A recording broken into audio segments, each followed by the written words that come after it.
work/school, and I hear a lot of complaints about odors, whether it was from the compost facility or the landfill facility. Sometimes people couldn't tell where it was coming from. But I think that was kind of my first interaction with this community.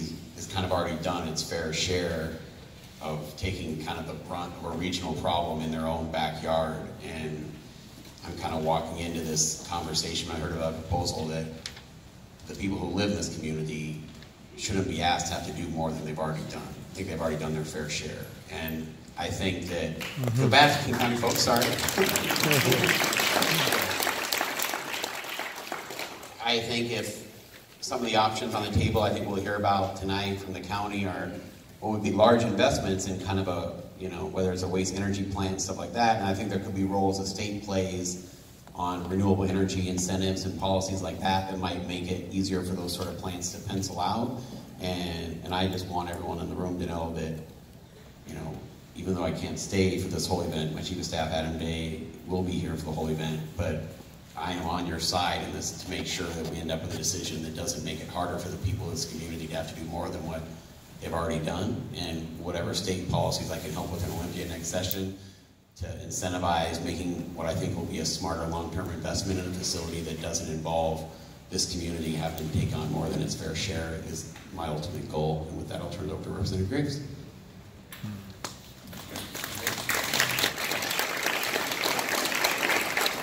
Well, thanks so much, Reagan and Mark, for all of that. I'm State Representative Paul Graves. I was born and raised right around here, just a little bit north of here, and so I love deeply this community and all of you for coming out tonight to talk about this really important issue. Frankly, I'm mostly here to listen to you. I listened to you when it came to the compost facility, and in particular a state bill that was attempting to try to exempt compost facilities from the state nuisance laws, and I worked really hard in a bipartisan way with Senator Mullet to stop that law from becoming, stop that bill from becoming a law. And I'm with both our,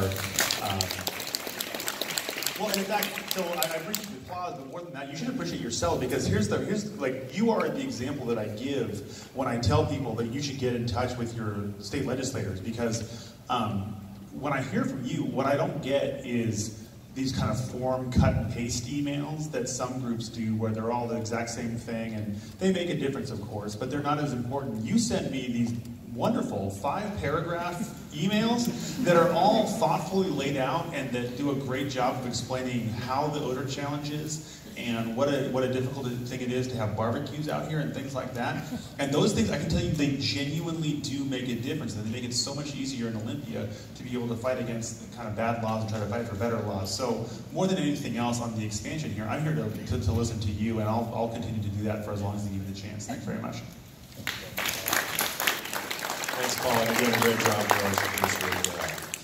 Okay, great. So let's switch gears. We're going to do our brief presentation part, and then we'll get to the public comment, public testimony. Jeff Bum has been I don't know what your title is, very important title, but he's kind of the free safety for the King County Council. He handles all the really important issues, so that's probably a bad example, isn't it, now, free safety? Earl Thomas, no. All right. He's the Earl Thomas of King County, ladies and gentlemen. All right. Jeff, why don't you give us an overview of what this plan is, what it does, and the timing of it. Thanks so much, Jeff.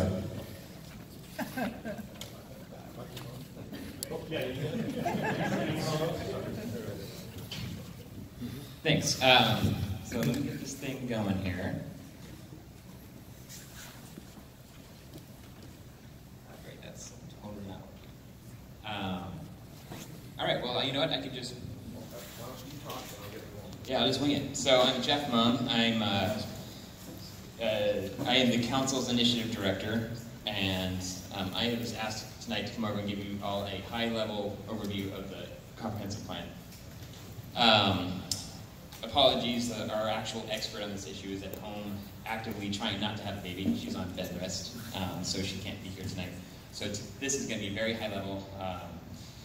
So, is that? Oh, if you go over to slide.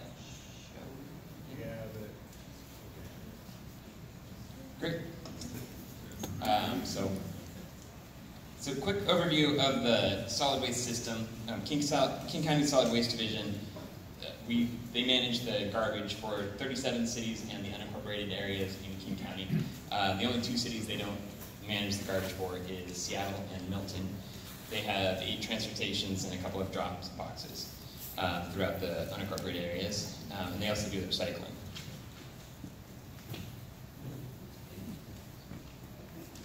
No, I can't explain Milton.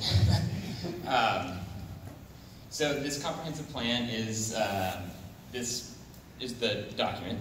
The state law requires us to have a comprehensive plan. This would set out strategies for the next 6 years, and then it would set us on policy direction out 20 plus years. The current plan, current in quotes, was adopted in 2011. I mean 11, or 1, yes, thank you for reading my slide. Let's see here. So as far as the transfer stations, and this is what a lot of people are interested in the south area, it would recommend redeveloping a new transfer station at Algona, and then in Kirkland, it would contemplate siting a new facility in the northeast part of the county, and then closing Houghton once that is sited. And then the plan also recommends keeping the Renton station open, and then seeing what happens and deciding if additional capacity is required. And then they're also considering additional drop boxes. This is a terrible slide, but it just shows where the transfer stations are. The blue are new or current facilities. The yellow are facilities that are contemplating to close, and then the green boxes are the drop boxes out there. And then this is what I think you guys are all here for tonight. This is what the proposed plan contemplates for Cedar Hills landfill.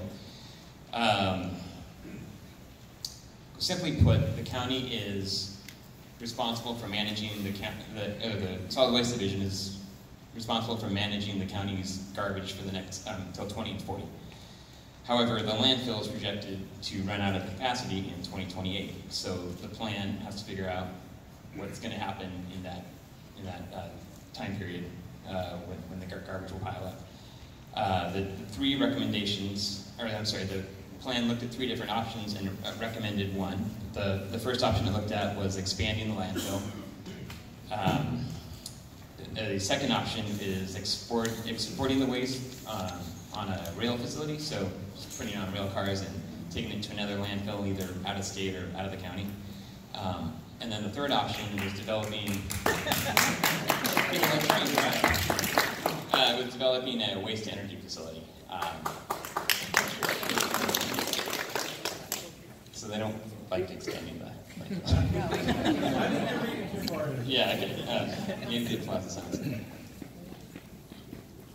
This is a high-level slide of how the department came to that recommendation. It was based on cost considerations, greenhouse gas considerations, and then permitting and operational risks.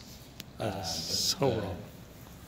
That's a lie right there. Determined that the cheapest and least risky option would be to expand Cedar Hills. This is basically that slide, but with a big arrow showing where if the Cedar Hills is to be expanded, where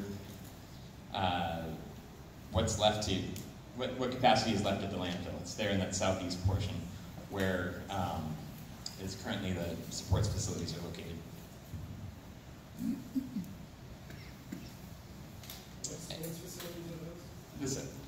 The support facilities, what the trucks are. Yeah, those are our maintenance facilities. We do all. Sorry. I heard sports facilities. Oh, sports. No. Support.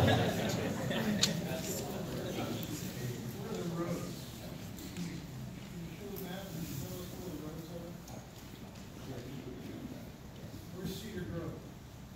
Just oriented to where the Cedar Grove Road is. Up here. So the entrance to the landfill is coming up here from the south. Cedar Grove is down here. So which one stinks all the time? We're going to hear from Pat in just a second. Hold on. Let's let Jeff do his thing, poor guy. And then we're going to come back to Pat. You're going to have all I'm just your about chance. done. So this is just I wanted to emphasize the process for the comprehensive plan. This plan was transmitted to the council in July. The council, there's two bodies that are looking at the plan. There's the council as a whole, and then there's a body called the Regional Policy Committee that is made up of King County Council members and City Council members. The plan, after it is adopted by the council, it has to be ratified by by 3/4 of the cities of those 37 cities who we manage the garbage for. And then the State Department of Ecology has to adopt the plan, or has to approve the plan. And I guess that the Regional Policy Committee and the County Council are scheduled to take this plan up starting next year. So there's plenty of time for staff of the cities and County Council to analyze all of the assumptions and recommendations that are made in the plan, and then plenty of time to get community input.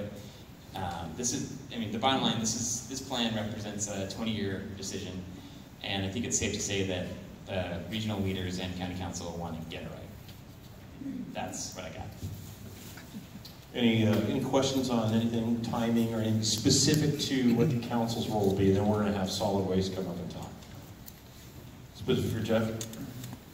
Yes, sir. I think you're qualified to answer this. What percentage of that 75% would your district represent, unincorporated King County, as opposed to the 37 cities? What percentage of my district garbage is going here as opposed to everybody else? That's a lot of talk. Yeah, Councilmember, if I can take a stab at Jump this. on it. Yeah, so I think you're referring to the adoption process, right? So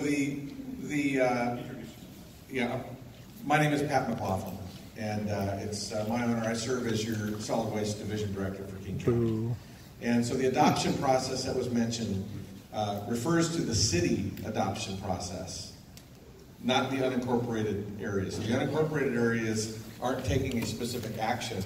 They're represented through the council, in this case through your Councilmember Dunn and Councilmember Lambert primarily, right? So the city adoption process is population driven, but that does not. Unincorporated county doesn't have a say.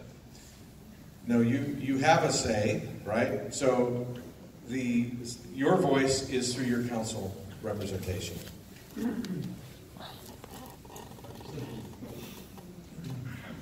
No, actually, the plan does not get adopted unless the council adopts the process. And in fact, that's the first phase. It never gets to the cities for adoption unless the King County Council approves it.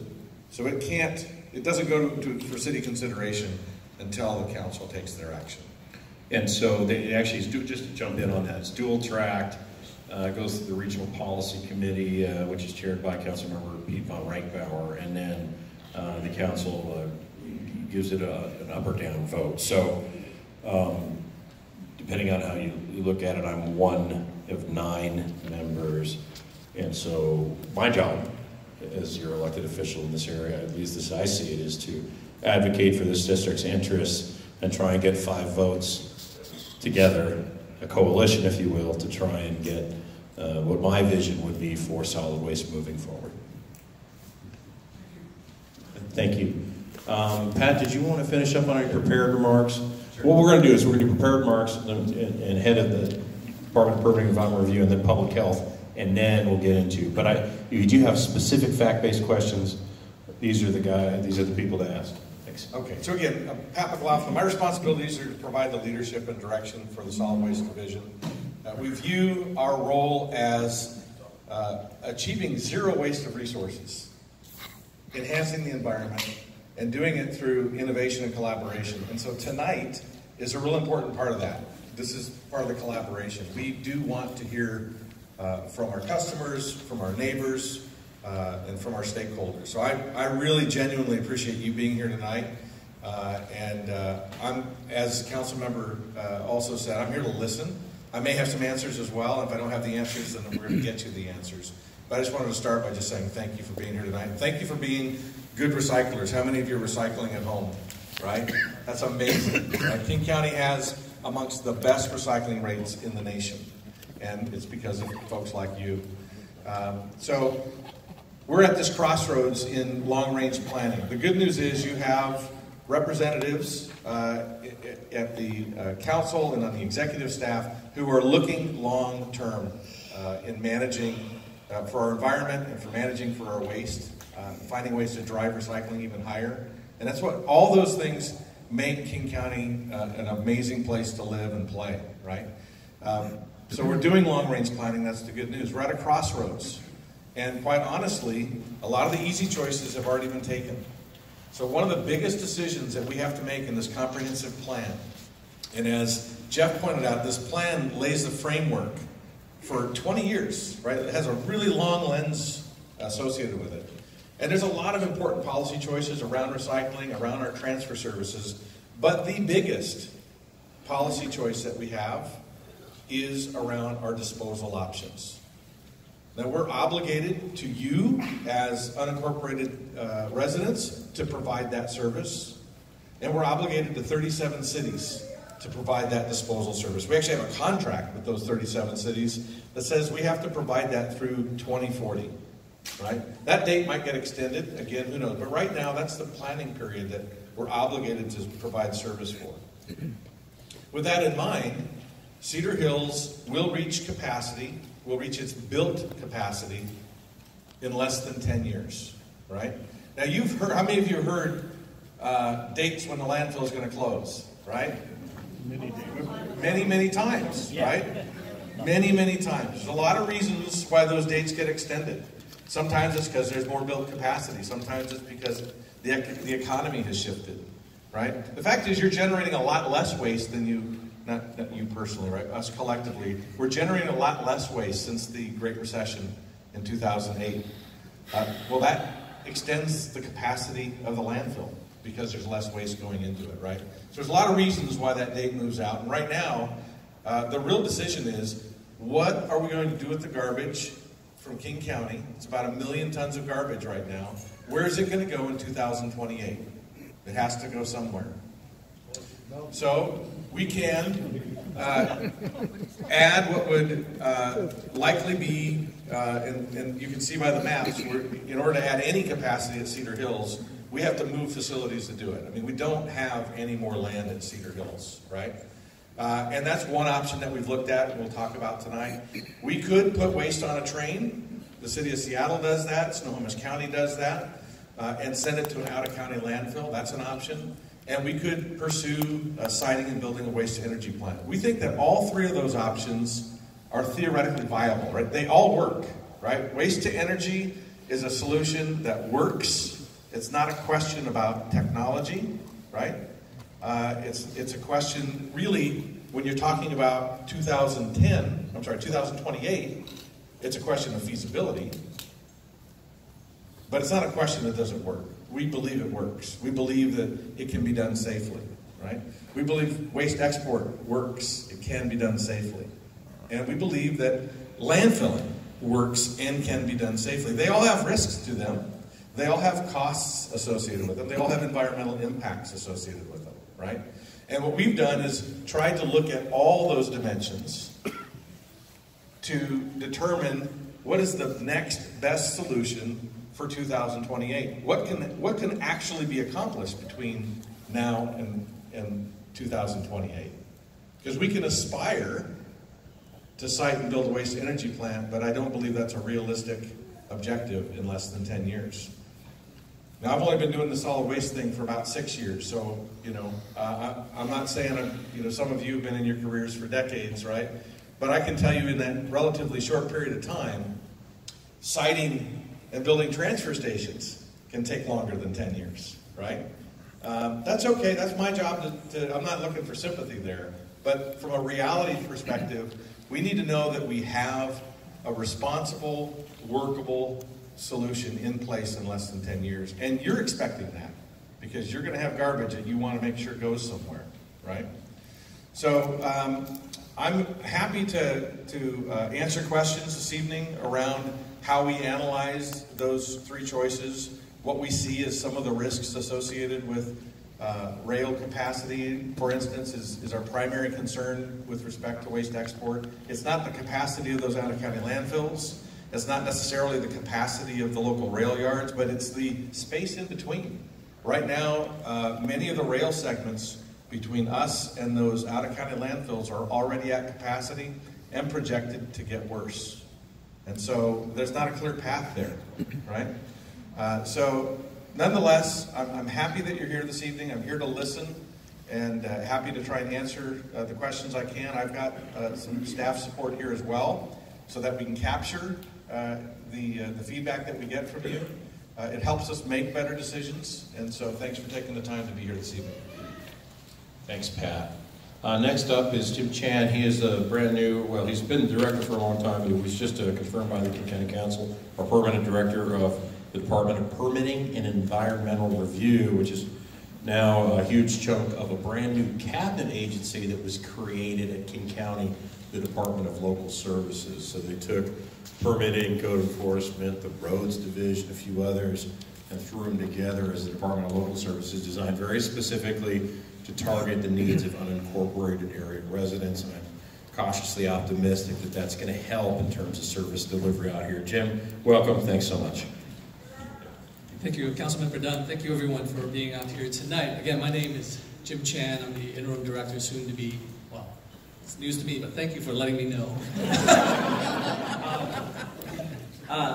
In terms of Pat and I have worked together for a long time. The Department of Permitting also permits county facilities. We just do not only permit private development, we also permit resources and other departments. Roads Department gets permits through us, Parks gets permits through us, Solid Waste gets permits through us. So my role in this is limited to the overall project, and any time, the entire Cedar Hills is managed by a development application that's been established for decades. But when they move things around, when they move drainage ponds, or they move maintenance facilities, they move roads, they move impervious areas and turn them into different things, they have to come through and get permits from us. We review it for environmental impacts, impacts that may have runoff or impacts to the surrounding community. We look at stormwater, we look at environmental impacts to scenery. We look at whatever the master permit that controls this. We want to make sure it's compliant when they make modifications within the landfill. Odor is handled by state. The state, yeah, it's the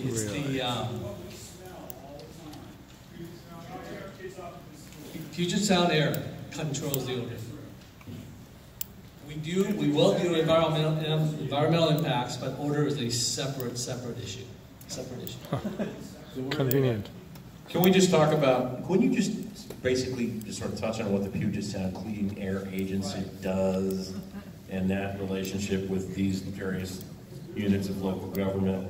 Right. So clarify. So the Puget Sound Clean Air Agency is its own entity. They regulate clean air. They regulate the Cedar Hills compost facility. They regulate Cedar Hills landfill. They also do burns. They also look at smoke issues. They issue you a burn ban when their quality gets terrible.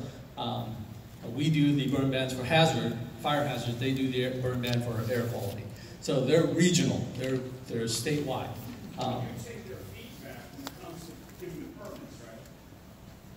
We do give them a chance to comment. Yes, we absolutely do. We do take their feedback. For example, I want to use one quick example. Why they keep getting a permit every year when we complain all the time about the odor from this landfill? It's completely jurisdictional. One just quick example. Marijuana outdoor grows create odor.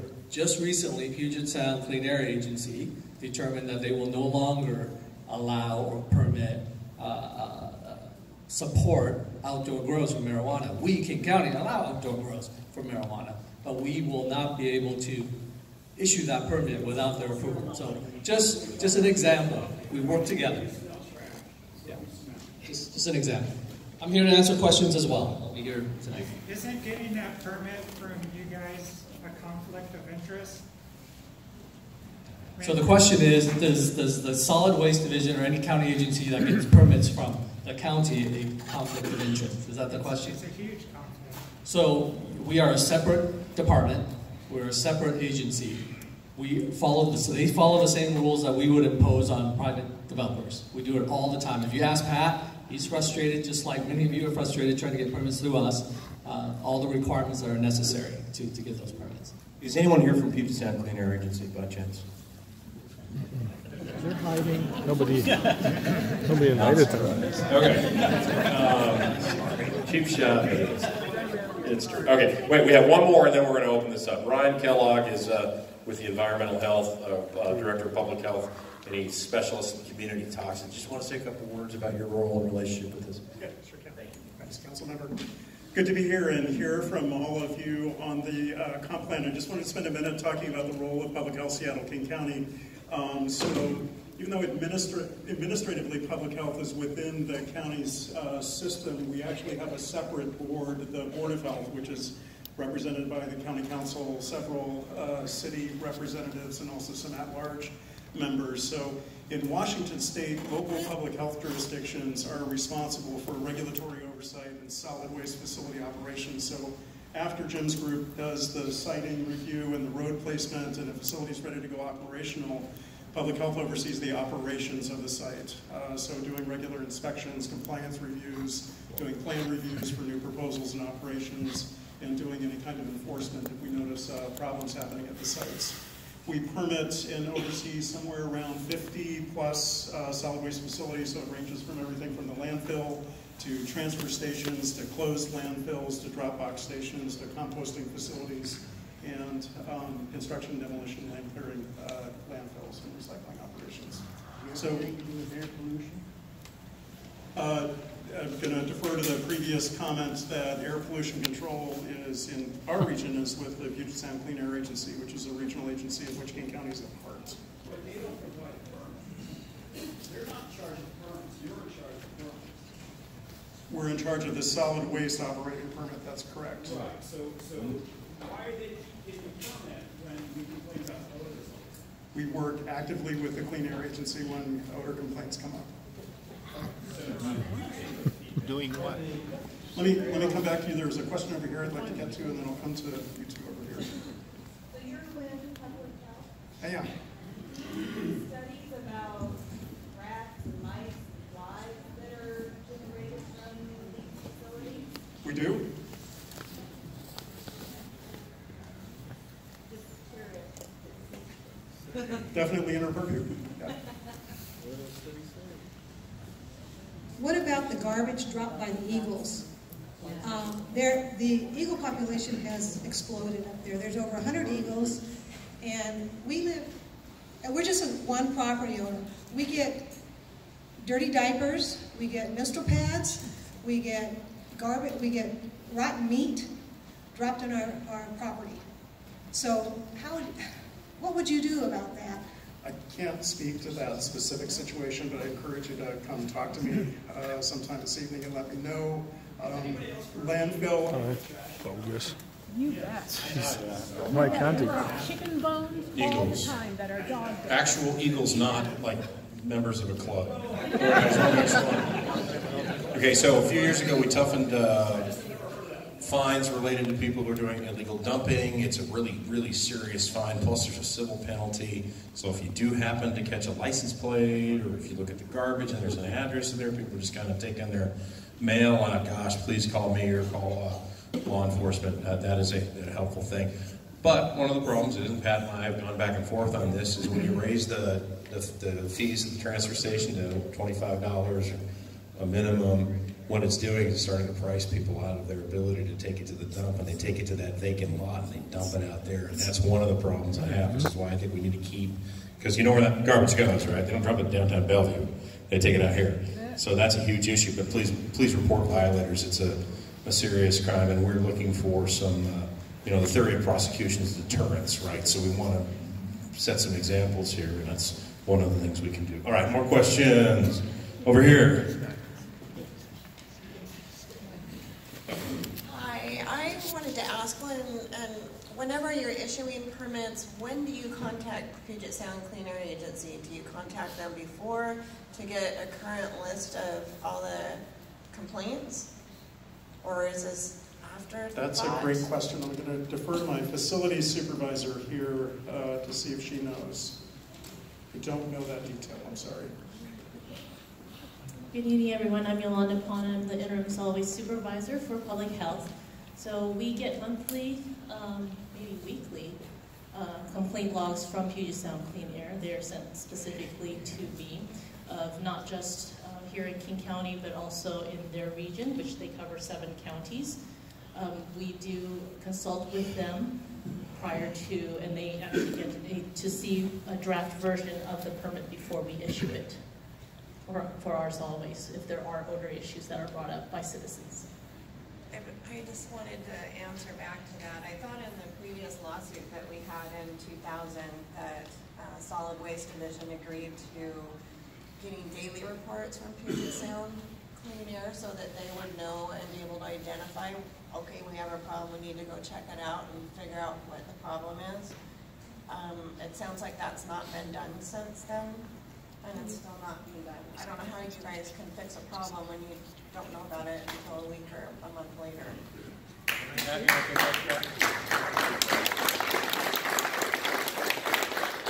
I don't disagree. Oops, I'll stand. Yeah, that I don't want to rely on PISCA to respond to an odor complaint. What I want to do is hear directly from you, and many of you have called, right? And that's the best thing to do, because what we have done is expanded our staffing and expanded the certification of the staff on site so that when we get a phone call, we can respond 24 hours a day to that complaint. And we can investigate it and see if we can identify a source of the odor, and if it's an odor within our control, to mitigate that odor. We have, actually, this sounds a little silly, but we have nasal rangers. Now that's not a name we came up with, it's an actual certification program.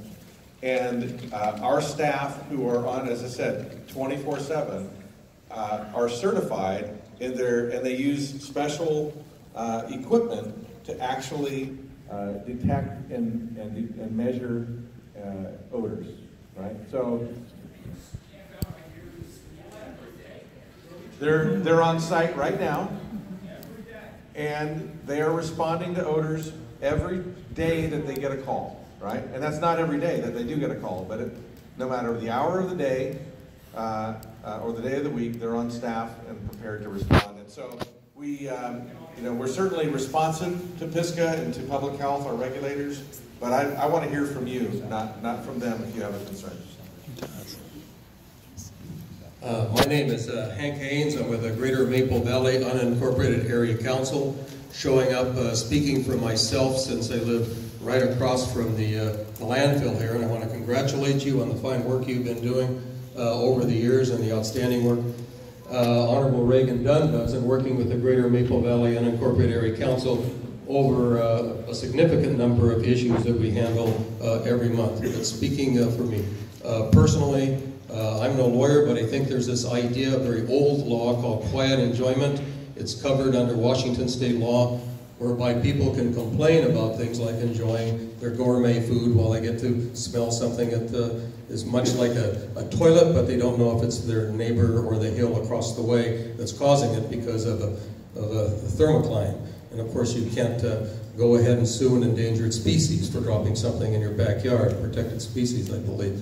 But my concern is this landfill, which has been expanded over the years. I bought my place when it was supposed to close down in the mid-1990s, and I noticed that things continued to expand over the years. At some point it's going to be filled. I don't know when it's going to happen, but there's likely going to be some use allocated to that, and also the Brownsvilles behind it, possibly tied to some level of industrialization. And I'm concerned about the excessive amount of noise that seems to be growing louder and louder and louder from the progressive expansion of industrialization and the installation of some rather large power plants and other kinds of materials moving machinery that goes on literally all night, unabated, and seems to be open to whatever you want to have in terms of code enforcement. I believe there's, excuse me, no lid in terms of what they can do out there with respect to noise and to things of that sort. Is there going to be any kind of standard that's going to be adopted in terms of the traffic and the noise that's produced? Is there going to be any kind of pressure in terms of various kinds of codes that got to reach with respect to industrial standards, things that you can see in various magazines, including chemical engineering and magazines associated with restaurant supply, which clearly adopts various kinds of mitigation standards that are readily available over the shelf as we speak. A proud example of that is the Anacortes refinery, which used to be a stinkhole about 30 years ago, and now it's about 5% of what it used to be. And if you want to hear something in terms of noise abatement, take a ferry ride, sit quietly in your car, and then go down into the engine room. Thank you. Thanks, sir. Thank you. Sir, do you have a comment? Yeah, I'd like to know, my name is Richard Russell, retired Command Sergeant Major. I'd like to know why it takes a community to put together a lawsuit to sue Cedar Hills twice and win twice, and I hear nothing from the senators, the city council, or any of you people up there doing anything for us.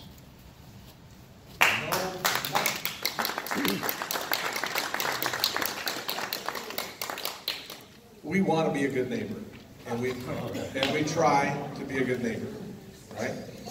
We have adapted our operational practices over the years.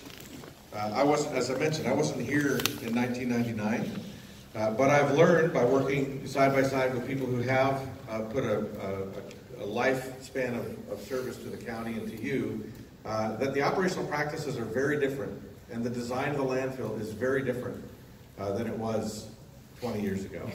And it continues to evolve so as to be responsive to your concerns of noise, odor, and dust. And we'll continue lawsuits to do it, but nothing from the council. Well, we have our regulators, as we seek our permits and are responsive to their concerns. The bar of performance continues to rise, and we're committed to continuing to advance the effectiveness of what we do and minimize the impacts at the same time. It's not an easy job, but it's our responsibility. And through your voice, it keeps us, whether it's your voice in these community meetings, and we, I think one of the good outcomes of the 1999 lawsuit is the fact that ever since then we've had twice annual community meetings. We're going to, in 2 weeks, we have the semi-annual Cedar Hills community meeting, and that's been in play for 20 years now, and I think that's helped to keep the voice in front of the decision makers and the policy makers, and we'll continue to try and be responsive to your concerns. And just here in September, they lost lawsuit that we started, and it won.